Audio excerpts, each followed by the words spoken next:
अस्सलाम वालेकुम everyone. Hopefully आप लोग सब ठीक होंगे। वीडियो काफ़ी लेट आई है जस्ट बिकॉज ऑफ सम मतलब मैं मसरूफ़ था। तो हम जहाँ से छोड़ा था हम वहीं से स्टार्ट करते हैं अपना टॉपिक, जो कि हमारा यूज़र इंटरफ़ेस डिज़ाइन था। ठीक है, यूज़र इंटरफ़ेस डिज़ाइन क्या होता है हमारे पास? ठीक है, तो इतना कोई बड़ा ये टॉपिक है नहीं। सिर्फ़ और सिर्फ यूज़र इंटरफ़ेस डिज़ाइन एक तरीका होता है कि किस तरह हमारा सॉफ्टवेयर यूज़र से इंटरेक्ट करेगा।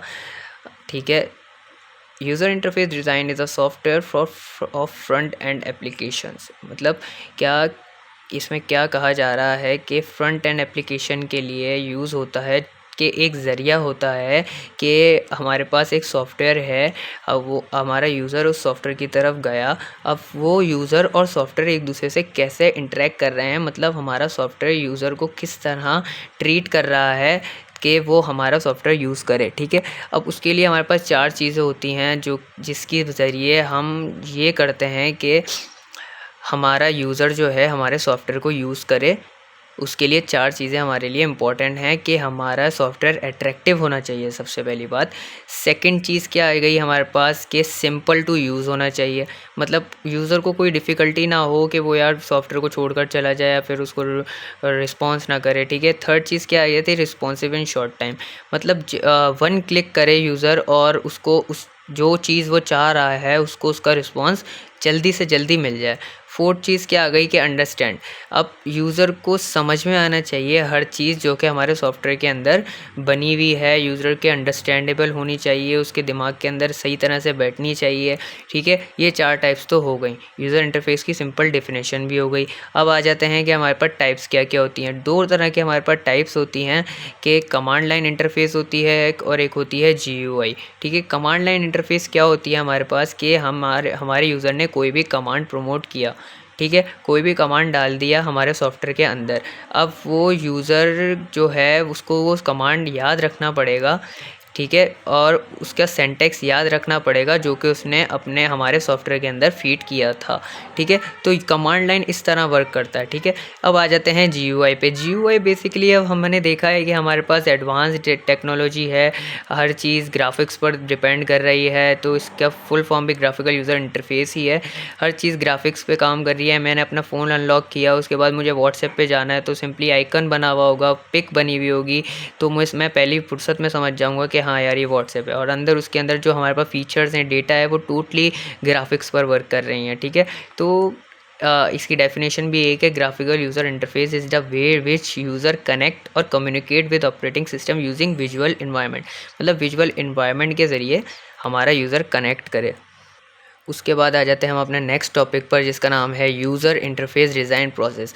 अब मैंने यूज़र इंटरफेस डिज़ाइन तो बता दिया कि एक सॉफ्टवेयर बना हुआ है और हमारा यूज़र किस तरह इंटरेक्ट कर रहा है हमारे यूज़र इंटरफेस से। अब इसको बनाने का तरीका क्या क्या है कि यूज़र इंटरफेस डिज़ाइन हम क्रिएट किस तरीके से कर सकते हैं जिस वजह से हमारा यूज़र हमारी तरफ इंटरेक्ट करे। तो सबसे पहली चीज़ क्या है कि define the goals and objectives, मतलब हमें अपने गोल्स पता होने चाहिए, अपने ऑब्जेक्टिव्स पता होने चाहिए, अपना टारगेट पता होना चाहिए कि हम किस वजह से ये सॉफ्टवेयर बना रहे हैं, किस पर्पज़ से ये सॉफ्टवेयर बना रहे हैं, इस सॉफ्टवेयर के क्या क्या गोल्स हैं, और क्या ये सॉफ्टवेयर हमारे यूज़र की नीड्स को फुलफ़िल कर रहा है या नहीं कर रहा। तो उसके बाद हमारे पास सेकंड क्या आ जाता है, रिसर्च एंड गैदर इन्फॉर्मेशन। कोई भी सॉफ्टवेयर बनाने से पहले हमें कुछ इन्फॉर्मेशन कलेक्ट करनी पड़ती हैं।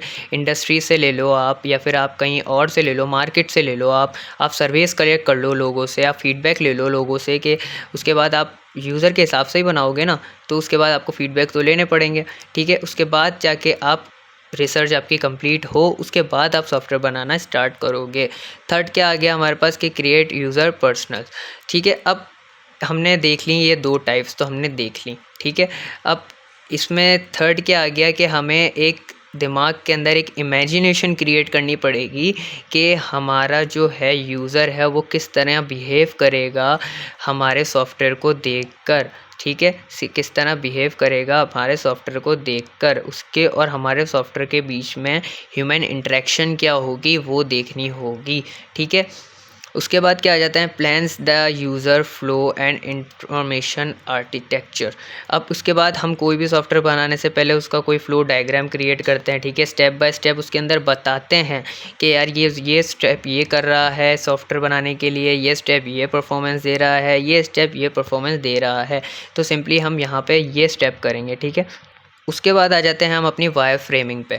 वायर फ्रेमिंग क्या होती है, हमारे पास ये एक तरह का हमारे पास एक स्केलेटन तैयार कर दिया हमने सॉफ्टवेयर का। उसके अंदर हमने कोई इमेजिनेशन नहीं डाली, कोई इमेज नहीं डाली, कोई कलर फिल नहीं किए, कोई लेआउट्स नहीं लगाए, कुछ भी नहीं किया। सिर्फ एक बेसिकली एक ब्लूप्रिंट स्ट्रक्चर तैयार कर दिया कि हाँ भाई सॉफ्टवेयर जो है वो इस लेआउट पे इस चीज़ पे बनेगा और ऐसे स्केलेटन पे बनेगा। ये चीज़ हमें कोई लाजमी नहीं है, बट ये चीज़ अच्छी होती है और इजी टू अंडरस्टैंड हो जाती है डेवलपर के लिए कि उसको आगे क्या चीज़ करनी हो। उसके बाद आ जाते हैं हम अपने विजुअल डिज़ाइन पर।